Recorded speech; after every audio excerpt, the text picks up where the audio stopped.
Hello there, and many thanks for joining us on Razep Africa this beautiful morning. It's a rainy morning in Abuja right now, and I have with me Uime in the studio. We'll be having conversations around the Africa news updates, and also would go on a break to have the agricultural segments, after which we'll be back to take on more stories and give you the important updates you need to know. Uime, good morning. How are you doing? Very well, thank you, Simbiat. Good morning to you. Good morning, Nigeria. Good morning, the entire Africa. And, of course, to the rest of the world. We're very glad to be here this morning. It is still Razep Africa show, Razep Media on Global TV.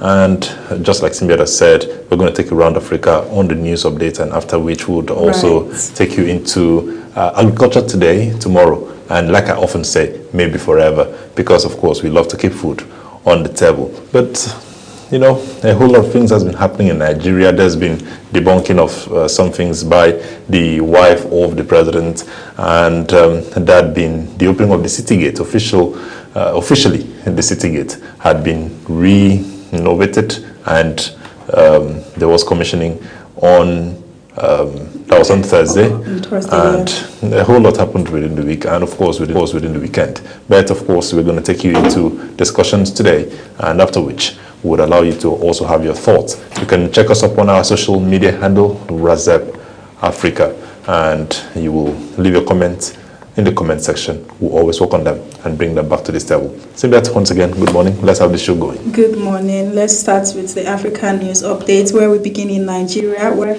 dozens of families are celebrating after security forces rescued over the weekend 46 children and several teachers abducted by suspected militants during attacks on schools in Oyo State nearly 2 months ago. President Bola Tinubu says the military, police, and intelligence agencies carried out a coordinated operation that killed several militants, arrested 8 suspects, and secured the hostage release without paying ransom. The rescued victims are receiving treatment at a military hospital in Ibadan, although authorities confirmed that 2 teachers lost their lives during the attack and captivity. The operation is being hailed as a significant breakthrough in Nigeria's fight against kidnapping. Still in Nigeria, the federal government says more than 137 million Nigerians have now been enrolled in the National Identification Number database as efforts intensify to register every eligible citizen. The Director General of the National Identity Management Commission, Abisoye Koka Odusote, says President Bola Tinubu has directed that nationwide enrollment be completed before the end of the year.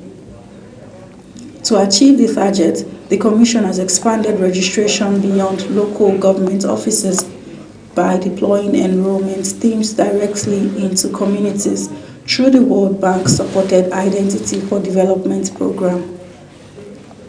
Still staying with Nigeria's engagement across the region, the federal government has reaffirmed its commitment to strengthening diplomatic relations with Sierra Leone. This follows the presentation of letters of credence by Nigeria's High Commissioner, Mrs. Ayoluta Ogbomode, to President Julius Maada Bio in Freetown. During the meeting, both countries pledged to deepen bilateral cooperation and continue working together to advance regional integration and shared development goals across West Africa. Elsewhere in West Africa, Mali and Algeria have agreed to fully restore diplomatic relations, ending a 15-month dispute that strained cooperation between the two neighbors.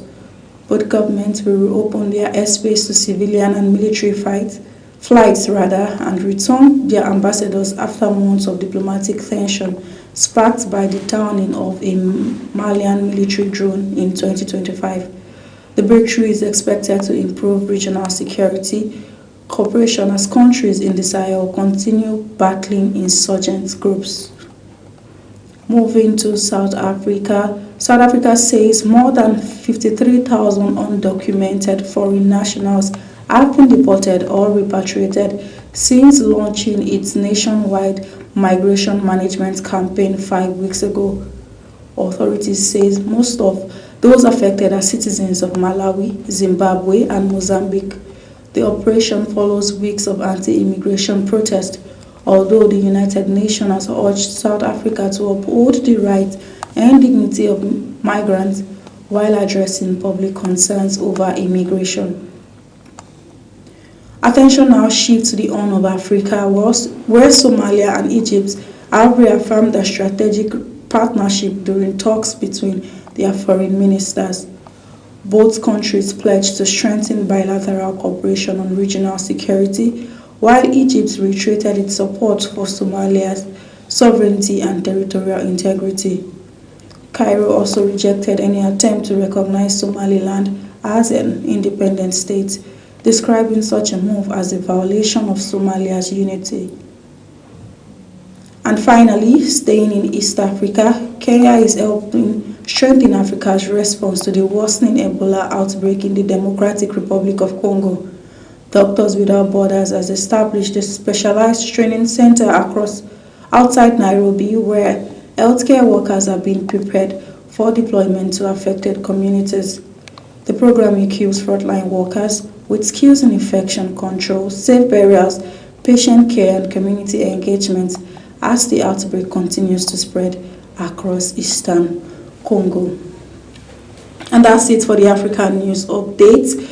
We would have a brief discussion before we give way for the agricultural segment. We already have our guest in the studio. Oime, what story, before we start talking about the entire story, what story does it for you for this morning? Well, Simbiat, if I have to respond to that very sincerely, it would be or your children, the school children, and the principal that were rescued over the weekend. Yeah, that's the story. That's the story that I would even. It's for me.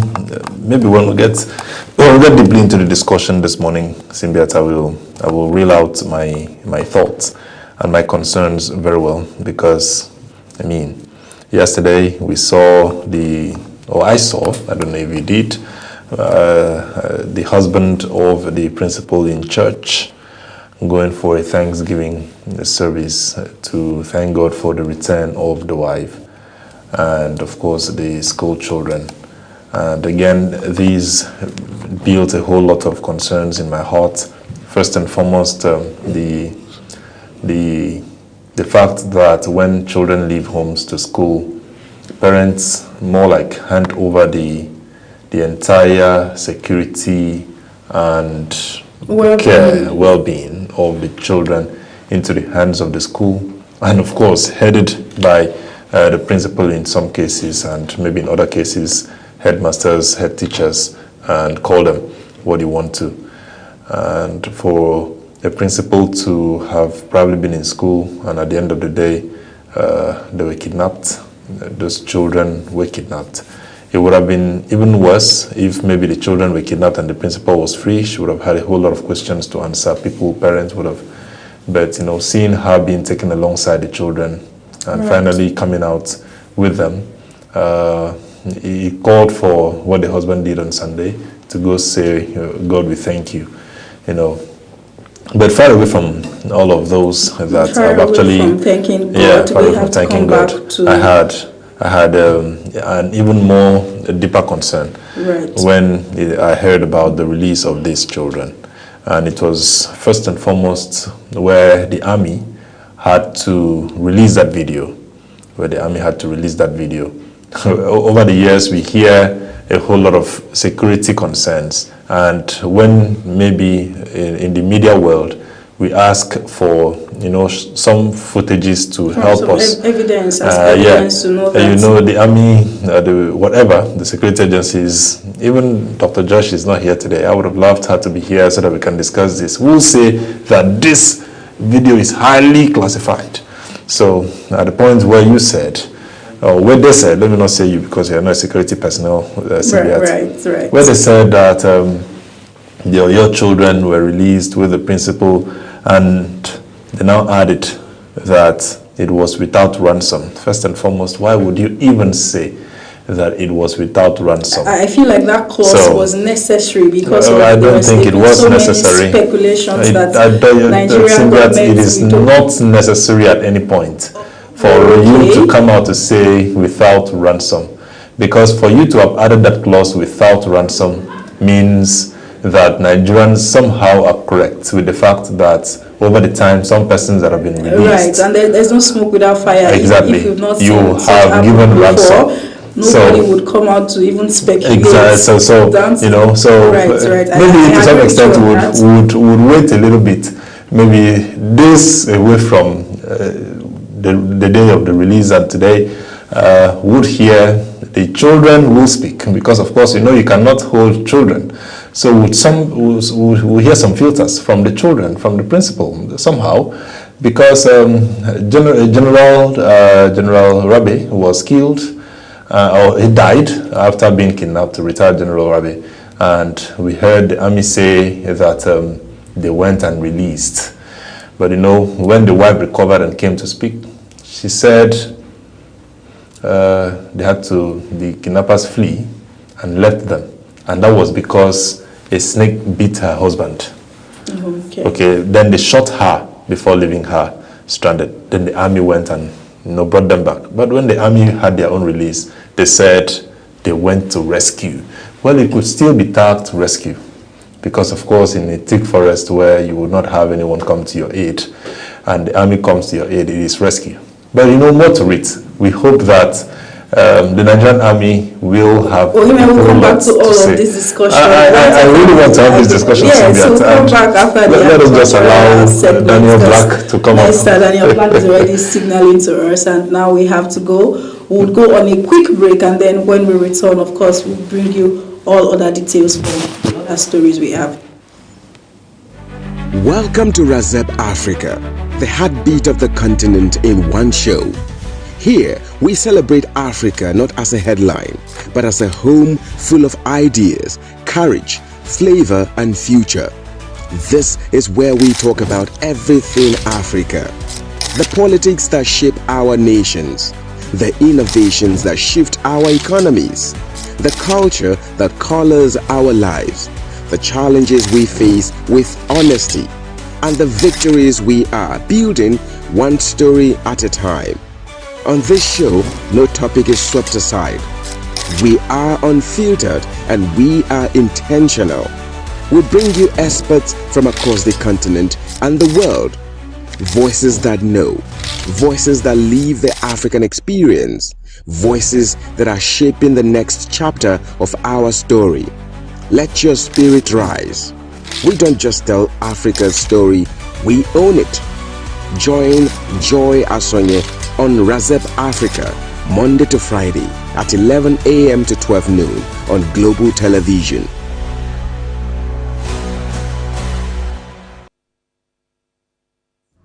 In the heart of our field lies the future of agriculture, sustainable, innovative, and powered by smart solutions, from the rich soil of Africa to high-tech farms around the globe. Agriculture is evolving to meet the demands of tomorrow. At the intersection of tradition and technology, we discover smarter ways to grow more, waste less, and harvest greener. Together, we are cultivating a future where every harvest sustains the earth and its people. Join us 11:15 a.m. Mondays and Fridays on Global TV, Channel 365 DSTV, StarTime Channel 276, or YouTube Livestream GSA Initiative. Agriculture for today and tomorrow, as we share groundbreaking ideas, empowering farmers, and celebrate greenhouse solutions. Together, let's grow the future.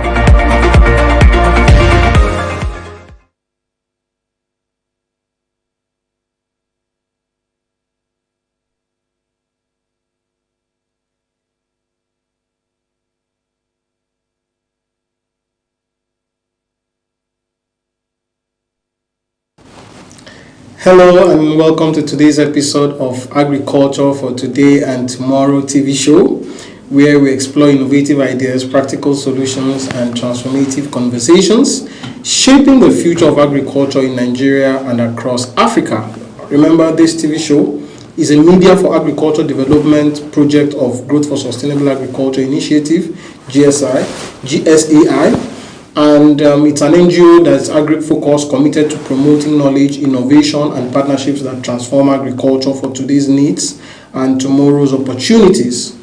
On this show, you can always watch a replay of this and all other episodes. You can drop your comments and questions or contact us on any of our contact points, such as our website, www.gsa-initiative.org, or our social media on Facebook, Instagram, LinkedIn, or YouTube with the handle @GSA Initiative.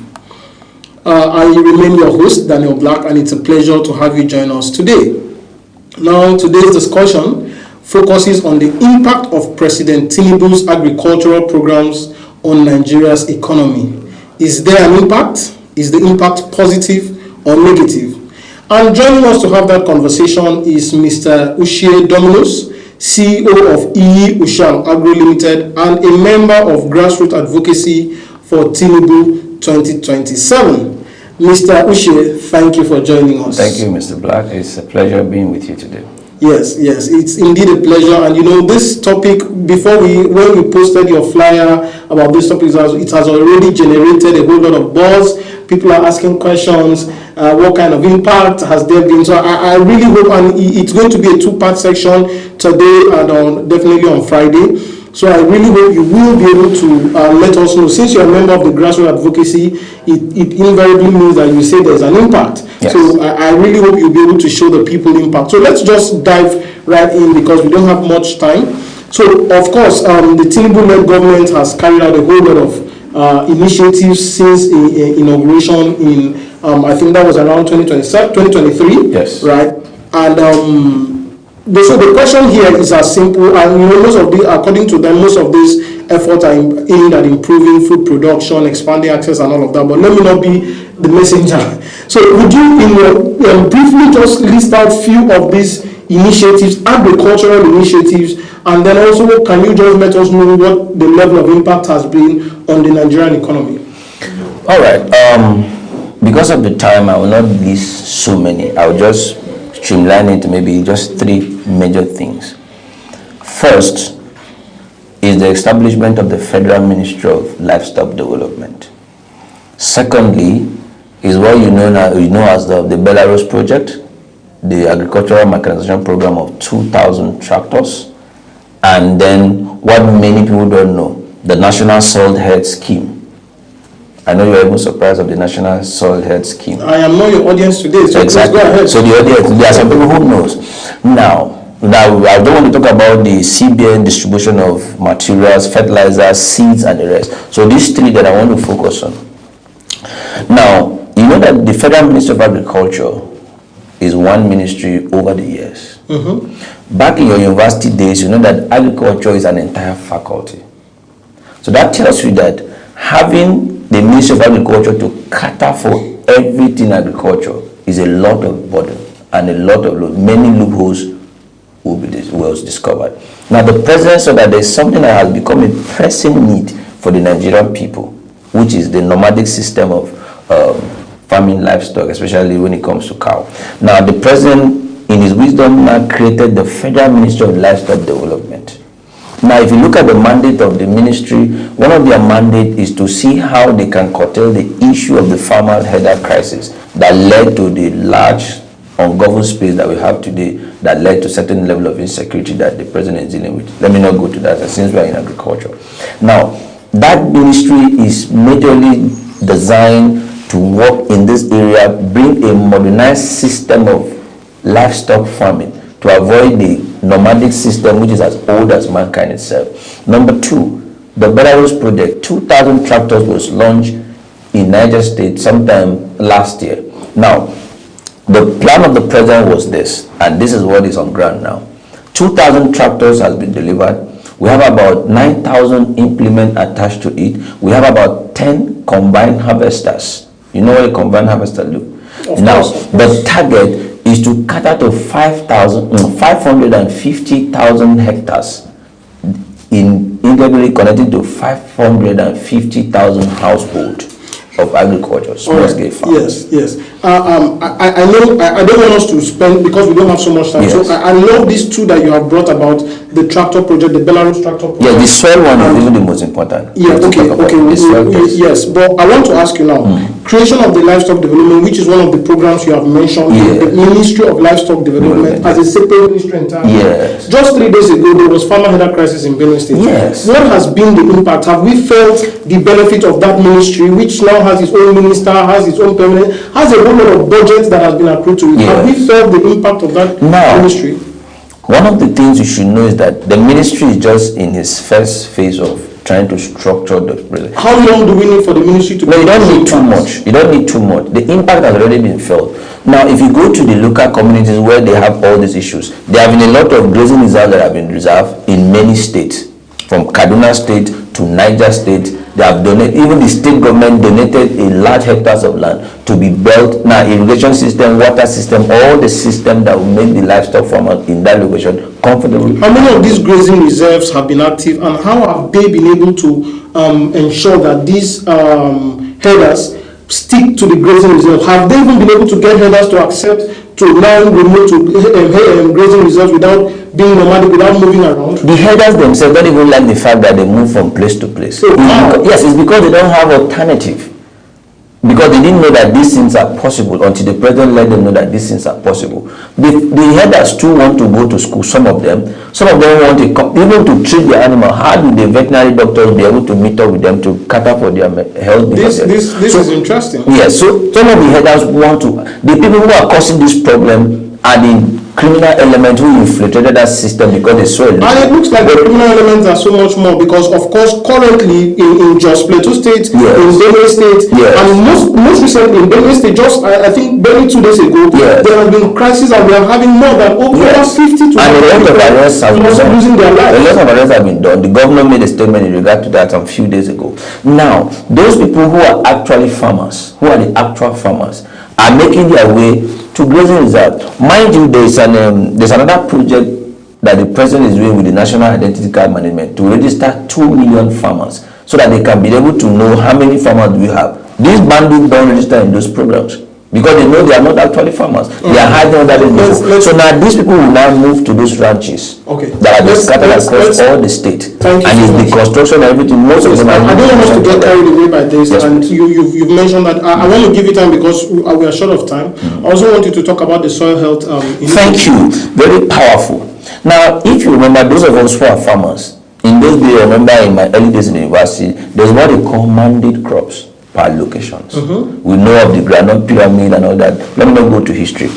Now, an average Nigerian farmer does not know the nature of his soil and what crops can be grown in those soil and what nutrient needs to be added. So an average farmer doesn't know that I have a land, he just wake up in the morning, clear the grass and start planting whatever he likes.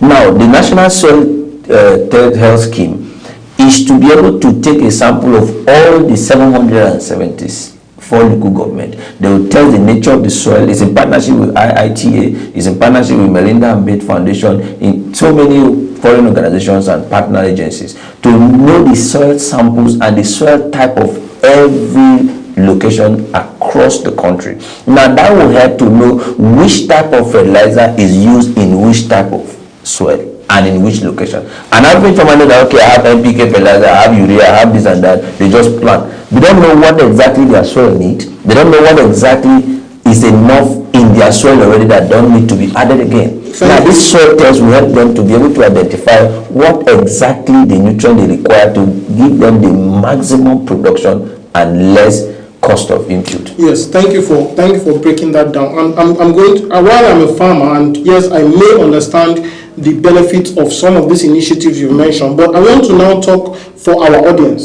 for the common man, for the common farmer. How has, at least you mentioned 3 initiatives here, the tractor initiatives, and we do not have time to break them down, but how has this translated to solution to farmers and to increase or reduce food prices for consumers and food security as a whole?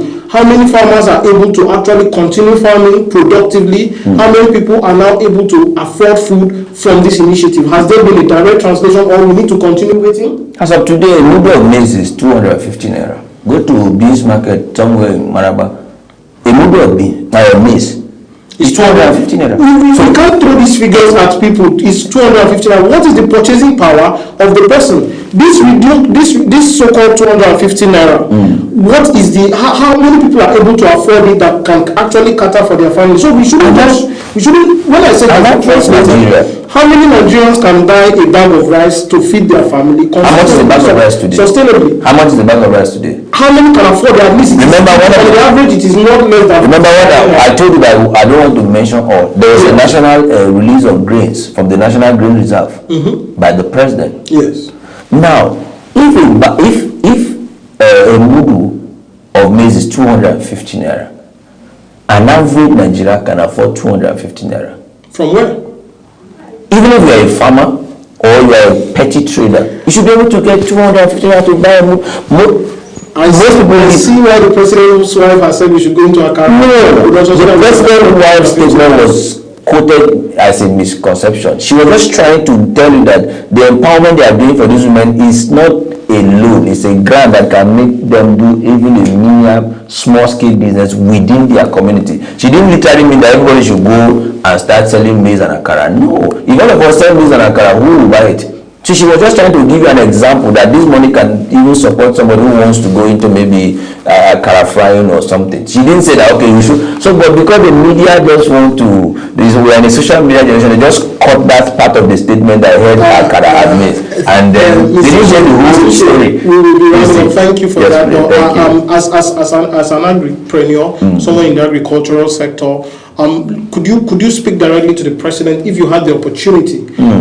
Because, like I keep saying, I want to use the Nigerian parlance now. Now, who they are alive, they enjoy government policies. Yes. I think there should be prioritization to the benefits, to the direct benefits that come to the common masses, and food is one key thing. Food is also, if you were to tell the president, as an agripreneur, also as a supporter of the president, what one agricultural initiative should be given priority, instant priority, that will bring succor, immediate succor to the common masses, not to farmers now, that the farmers can benefit from that initiative to bring instant succor to the masses.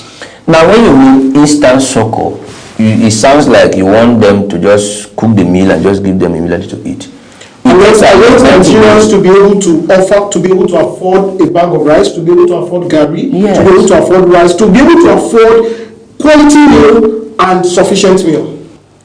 That is a bag of rice is almost at 100,000. But today, a bag of rice is less than 50,000 naira. How much is our minimum wage? Our minimum wage is 75,000. So you use over 70% of your minimum wage. Now, you are not buying a bag of rice. You don't only eat rice. So could you just give your suggestion to the president today? So for the suggestion to the president, one of the things I would suggest to the president is that the people handling the president media program should let the people know where these interventions are ready available, where they get their seeds, where they get their fertilizer inputs, and then when the harvest season comes, sooner or later we'll start harvesting. You see again that the price, because the people who are 50,000 hectares is not a small a hectare of land, and 550,000 families, when they bring out the grains into the market by the harvesting season, you see how much will be a mudu of beans, rice, and all these products. So one of the things I would advise the president is to direct the information minister and the media handlers of the president to make sure that an average Nigerian, especially young people like myself, to be able to know where to get this product, where these agencies are. Because most people don't even know where the agencies are, what they are doing. They just assume that they are not doing anything. You have not gone there to find out. Some people don't even have the right requirement to access this product. So the people need to know what to do, because the president has already made these things available. So there was nothing to tell the president, because he knows exactly what Nigerian people need. Thank you so much, Mr. Uche, for sharing your perspectives, and I hope you will be with us here on Friday. That we have to. We will now. Today we've talked about 3. We'll explore 3 other initiatives and also see their direct impact on the government. As always, thank you, our viewers, for joining today's session. See you on Friday. As always, the future of Nigerian agriculture depends on effective policies, strong institutions, private sector investment, and the resilience and innovation of our farmers. Continued dialogue and evidence-based solutions remain the essential to achieving sustainable food security and economic growth. I remain Daniel Black, your host, and this has been Agriculture for Today and Tomorrow TV show, which of course is a media for agriculture development project of Growth for Sustainable Agriculture Initiative. See you. Remember, you can always watch our episode on YouTube, on Facebook, on LinkedIn, on our channel at GSA Initiative. See you in the next episode.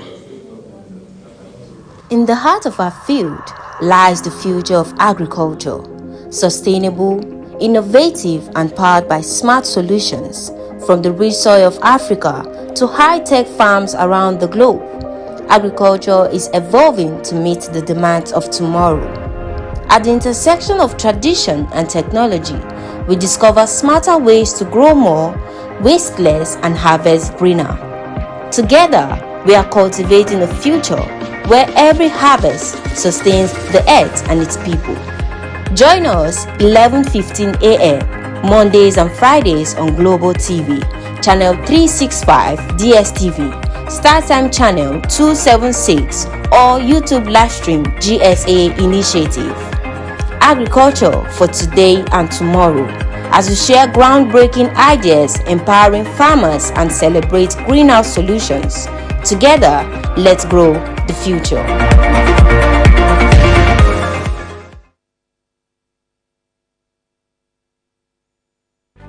Welcome to Razep Africa, the heartbeat of the continent in one show. Here, we celebrate Africa not as a headline, but as a home full of ideas, courage, flavor, and future. This is where we talk about everything Africa. The politics that shape our nations, the innovations that shift our economies, the culture that colors our lives, the challenges we face with honesty, and the victories we are building one story at a time. On this show, no topic is swept aside. We are unfiltered and we are intentional. We bring you experts from across the continent and the world. Voices that know, voices that live the African experience, voices that are shaping the next chapter of our story. Let your spirit rise. We don't just tell Africa's story, we own it. Join Joy Asonye on Razep Africa, Monday to Friday at 11 a.m. to 12 noon on Global Television.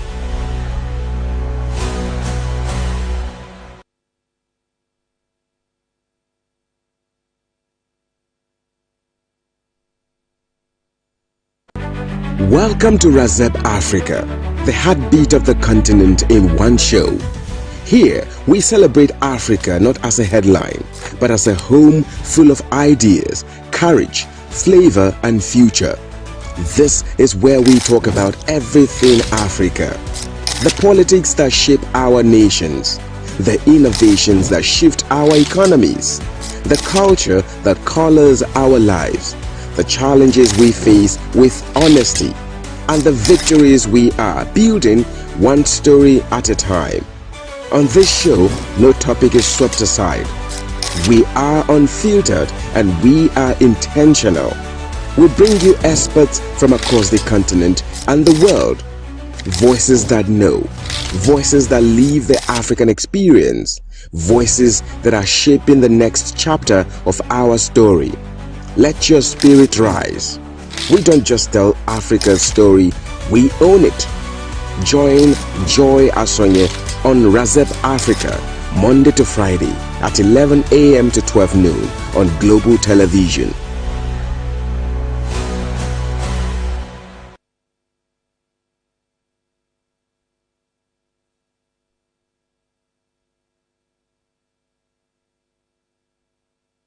Very glad to welcome you again. This is still the Razep Africa show of Razep Media on Global TV.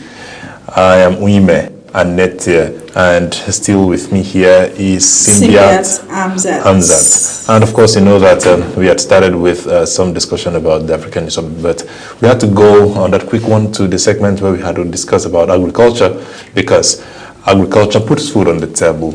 And for us here, we always tell you that we actually love food, And so we must we must always bring up that program so that they can get encouraged and know how to get into agriculture, do it in the right way, so that we can have food enough for the country and enough to also export. But of course, we will take you back right now into the African news. And today we had to start with Nigeria. And don't forget that we said that a whole lot had happened over last week into the weekend. And one of which was very important for us was the return of the kidnapped school children in Oyo State, and of course the principal. And we had begun that discussion, and our concern this morning was on the security details that came up, and we're still having that discussion before we had to just take a break and go for Agriculture Today and Tomorrow. So Simba Tamzat, I hope that we continue this discussion today, and we had said that we decided to start in Nigeria, where over the weekend we had 46 students of the children and several teachers abducted by the suspected, what they call the Ansaru militants, during attacks on the schools in Oyo State nearly 2 months ago, being released. And the president says the military, the police and intelligence agencies had carried out a coordinated operation that killed several militants, arrested 8 suspects and secured the hostages released without paying ransom. Okay, so we dropped it at the ransom part. The ransom, yes. That was where we dropped the conversation, and I agree with you when you said that they shouldn't even have put that clause, even though I had initially said the clause was necessary because of the so many sentiments that we've been hearing regarding the ransom payments. But from your explanation, I see that, oh yes, it is. They really shouldn't have put that clause, because it makes it look like we are playing. It makes it look like we are not serious. Because if we say we are a nation that can defend itself, and we have to still think of paying ransom, which of course I'm not agreeing that was what happened. At the same time, I will commend the Nigerian military personnel, which can commend them for what they've done, because it is something commendable, right? Even though my own concern is that it took so long, it had to take like 52 days for them to be rescued. If we had this kind of power, they had this kind of military power, it should have happened right immediately, so that these children do not have to go through so much trauma. And this brings me to my next concern, which is what have been put in place in terms of the psychological trauma that these children or these teachers might have passed through. What has been put in place for them to come back to their sanity in full, because it's not a vacation. They didn't go on a vacation. They didn't go to play. They didn't go on amusement park like children. Right. They were tortured. They were taken out of their comfort zone. What are the psychological measures put in place to make sure that this they are no longer traumatic and the likes? Well, yes, I agree with you, and of course that was the aspect where I was gradually driving to, where first and foremost I had to talk about the ransom payment. For me, I still take my stance that that particular phrase wasn't necessary. The clause pay without paying ransom was not really necessary, because over time Nigerians have always said that it looks as though we have ransoms being paid for people to be released. And so coming up to say that without paying ransom, I think that clause wasn't necessary, because maybe some Nigerians and we're hoping that it is not true, but it would be a very sad one on Nigerians. Let's just leave it at that. We are hoping that it is not true, so that we do not incite. Yes, let's leave it at that, so that we do not. No, definitely, and that's why I'm saying that it would be very sad if, for any reason, maybe we get to hear later that a ransom will be paid, and it would be a bad one on the side of Nigeria, not only to Nigeria, but to countries that are actually observing what is actually happening here. Now, the other part of it is what you had already mentioned. I just want to lay my thought on it, that we do not have a good rehabilitation measure in this country, and I hope that we try to see how to get that done. Recall that some months ago we heard the whole, in fact it has been years, where the country, Nigeria, had to put up what they call repentant militants. That's the Operation Safe Corridor. Safe Corridor, Yes. yeah, so that once militants repent, integrated into the society. The Senate, they are currently debating on exactly. So that's why I was actually going to now. Right. So we do not have what it takes to be able to really have people well reintegrated, no, well rehabilitated. Okay, so at the point where we have these children, taken into an uncomfortable zone, and then they are brought up. I think for them to have spent 52 days, it would take a whole lot for them to be rehabilitated. Symbiat, I've come to realize through research that it takes 21 days to learn a habit, but it takes 48 days to unlearn that habit. So if it takes 21 days to learn a habit, the children have stayed in the forest for more than 21 days. That means they've learned a whole lot in that place. Right. It will take more than 48 days for them to be rehabilitated. So 21 will give us 42 plus a few days to make it 52. That means they will need 48 by 2 and maybe a few days to be able to come off that. So there's a whole lot to be done to these children to see how to get them rehabilitated well, for them to be able to get off that stable their education, because the fear is now there. I don't think anybody would even want to willingly go to school to learn. The fear that, what if I go? So this is not only on your states, Symbiat. This is on Nigerians generally.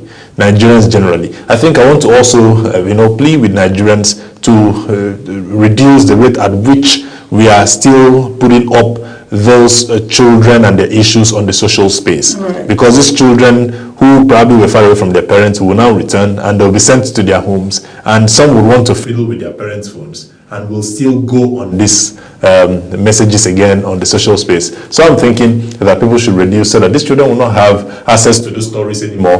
Gradually it will help them to be able to come off that particular one. So, but let me end with appreciation. I would not say all of this without appreciating the military for that work well done. In all of what we've said, trying to say how to hit them, so hard, we must also appreciate the fact that they put their lives on the line to be able to go save those children. And I agree. For the military and everyone who had put up everything to bring those children back, we appreciate you and we say kudos to the Nigerian military. Yes, let's move to the other story, still on Nigeria, where we have 137 million Nigerians registered as the president has set deadline for nationwide NIN enrollment.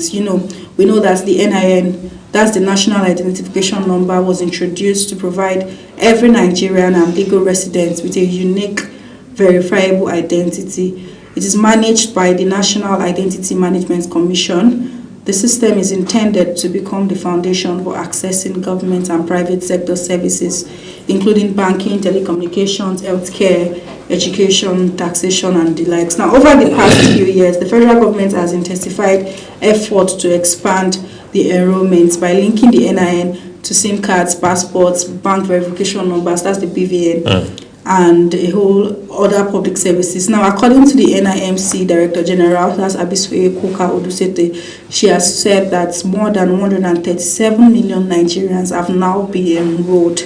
So this brings us to the reason why this story is important, because a reliable national identity system is essential for effective governance. Without accurate identity records, the government will continue to struggle to plan for healthcare, education, for elections, and the likes. So this now brings me to ask about, do we as Nigerians or Nigeria, do they actually know the exact figure? Do they actually know? Because we just speculate, we are over 200 million, we are over this. There's no exact figure to it, and like I just read, it's difficult to plan for. It's difficult to plan for every citizen individually without knowing the exact amount of people we are planning for. I hope you understand, and I get the part where the government, that's the president, has set a deadline that everybody, every Nigerian must be registered under, must have the national identification number, which we've read that 137 million Nigerians have now been enrolled into the national identification number database. Yes, I'd like to hear your view on that before we proceed to other stories. Okay, so Simbiat, the last census that we had in this country was in 2006, sometime in March 2006.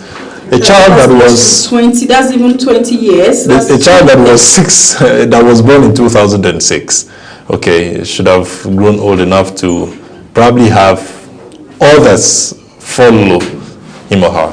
Okay, so we are a country where I think the last recorded total number of citizens in this country as at 2006 census was about I think that was where we had about 197 million Nigerians. And that was why, since after 2006 census, we now believed that we have probably added a few numbers, you know. So we now started saying in 2015 elections, that was when it started. 2015 elections, when people will go up to go and do their campaigns, they will talk and say, we are over 200 million Nigerians, you know, using the last census of 2006. And the question would be, what has happened in this country that we have not had census?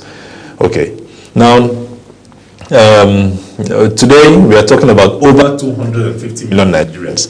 It was before 200 million. Now it's 250 million, over 250 million. That means we are not even sure if we are 250. Exactly my point. Okay. Now, it came to a time where the government of the day now said, let us do the whole registration. So it started at the bank, Simbiat, if you can remember, when one day you were called and said you should go to the bank and do what they call the BVN. The bank verification number. Yeah, yes. So it started from there. Nigerians trooped into the banks. And that was because they said they want to secure all transactions so that kidnappings can be traced. When someone is kidnapped, monies are paid. Right, you can trace. Right. You can trace. Simbiat, I went to the bank, I did my BVN, I connected my SIM to it, and since that time till today, have people been kidnapped? Yes. Have banks been used to? There is even yes, a personal experience of somebody that I know. Okay. That the person has shared this personal story with me. This guy was kidnapped and he had to pay ransom through a bank account. I do not want to mention the bank. And when he was out, he was trying to at least find a way to recover some of the money back, if not all. So he posted the bank with the account and the account name, everything. He posted it thinking that, okay, if we have the NIN and the likes, these people, these kidnappers, they have a registered account number. Right. They registered with their name, because of course you have to do some SIM registration before you can have. Even for bank, they do this KYC and the likes. So why exactly are we not able to nab them, since we already have their details? Because the picture, the name down to the account number, the name, the address, everything was out, and we still, in fact, the bank did not even do anything about it. Exactly. They kept on going back and forth. It was just like, so what is now the essence of all this stress? This is my going to the bank, staying on long queues just so that you are registered, because this queues is something that's even discouraging. Let me even leave the bank now and come to the NIN. Okay, so after doing the whole BVN, we were now told to still do the NIN. Yes. Okay. Now the federal government is coming to say, like we have seen on the news, please help us put that up. They are saying that we have over 137 million Nigerians who have registered, who have done the whole NIN registration and have passed through the process. And then the president is saying before the end of the year that everyone should have done it, because by the end of the year we will not have it anymore. Simbiat, I have a concern with that. Number one, why would we stop the NIN registration? And what is the essence of the rush? Is this 2026 deadline? Is it achievable? These are the questions that we need to be asking. Why are we even stopping the registration forever for whatever? I'll have my children will be born, they'll come into the world. Of course, and there are even some people that are not even up to the age of 18 registration. They're still waiting. They're hoping that maybe by next year they'll hit 18 and they'll register. And you're saying we should stop it. So what was the essence of the registration? And then secondly, what has this name registration really done for us? Because we still have people being called with SIMs that probably have been all not registered for ransom when we talk about the security issues in this country. So what exactly is this NIN? How has this helped us? For us in Nigeria, we take a whole lot of things for granted. And maybe this is me talking to our leaders now, that we are not idiots, we are not fools, we are not that small that you think our mentalities are not enough. So maybe in one way or the other, we should try as much as possible to be carried along. We should be carried in the development of the country. There is no reason for us to end the NIN registration. Let us have these remain open for the next generation who are coming, because they also need to be registered. However, while still leaving it open, right now we realize that it is not being in use the way it is supposed to be, except for the I don't know how to put it, for the Nigerians who probably do not really have people to speak up for them, but maybe for others who do, that does not really work. So we wish that this NIN registration will go a long way to help us to be able to fight crime to a standstill in this country. And when we do that, it is only then that we will know the effectiveness of what we actually all went out to register for. And I think that would be my thoughts on this. We really hope that, yes, we really hope that things get better going forward. We'll move to the fourth story. I'm skipping the third because, we've been talking about Nigeria and I feel like we need to talk about we have to talk about Nigeria. Why not? We'll talk about our country. In West Africa, yes. We saw that Mali and Algeria have agreed to fully restore diplomatic relations, ending a 15-month dispute that strained cooperation between the two neighbors. I remember last week when we were here, and then we were talking about how African countries should be our brother's keeper. We should not always have to rely on foreign intervention. We could do things by ourselves by supporting one another. So yes, I'm happy with this story that Mali and Algeria, they have decided to put a stop to the 15-month disputes that has been going on between them. A little background, relations between Mali and Algeria deteriorated sharply in April 2025 after Algeria shot down a Malian military drone near their shared border. Mali insisted that the drone was operating in its own territory, while also Algeria maintained that the aircraft had violated its airspace. So the back and forth made them try to go into some truce, and I'm glad that after 15 months of tension, both governments have now agreed to restore their diplomatic relations. They will reopen the airspace, they will return ambassadors, and also resume official engagement. Yes, this is signaling a willingness to rebuild trust. Despite. So it's a good story because it's significant because instability. There's so many instability in the Sahel region, and it cannot be addressed by just one country alone. We need ourselves, like you said. We've had so many terrorist invasion in African countries. If at a point everybody will have to stand together and hold each other's hand and let's just fight as one big Africa, not as different countries fighting with themselves. Well, Simbiat, for me, I think it is a good one that we are seeing that over the weeks now. We've been talking about African collaboration, and I think it is high time we really practice that collaboration. And that is the size of the program today. I'll be signing out here, but remember that as an African and as a Nigerian, we must continue to remain civil. I am Wime, and Nete signing out. And I'm Simbiat Amzat. My take away from here will be that all our governments in Africa, we should all stand up once and for all and make change that will be lasting to even the coming generation. I remain Simbiat Amzat, and hopefully we'll return tomorrow with more interesting stories on Razep Africa.